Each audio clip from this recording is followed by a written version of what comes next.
హిందూ పంచాంగం ప్రకారం చైత్రమాసం ఎంతో పవిత్రమైనది. అలాగే తెలుగు సంవత్సరానికి ఆధ్యాత్మికంగా శుభారంభాన్ని సూచించే తొలి మాసంగా భావిస్తారు. వసంత ఋతువులో ప్రారంభమయ్యే ఈ మాసం ప్రకృతి సరికొత్త ఉత్సాహంతో కలకలలాడే కాలం.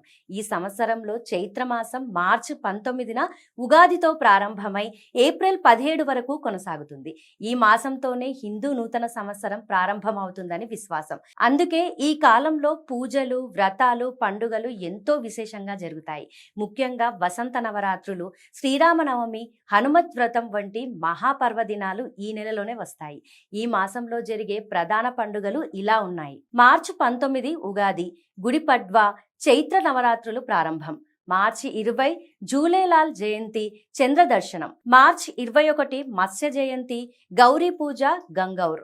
మార్చి 22న వాసుదేవ చతుర్థి, మార్చి 23న లక్ష్మీ పంచమి, మార్చి 24న స్కందషష్ఠి రోహిణి వ్రతం. ఇక మార్చి 26న శ్రీరామనవమి, మార్చి 27న స్వామినారాయణ జయంతి, మార్చి 29న కామద ఏకాదశి, మార్చి 30న శుక్ల ప్రదోష వ్రతం, మార్చి 31న మహావీర జయంతి ఉంటుంది. ఏప్రిల్ 2న హనుమత్ వ్రతం, చైత్ర పూర్ణిమ ఉంటుంది. ఈ విధంగా చైత్రమాసం భక్తులకు భక్తి, పూజలు, ఉపవాసాలతో ఆధ్యాత్మిక ఆనందాన్ని అందించే శుభమాసంగా పరిగణించబడుతుంది.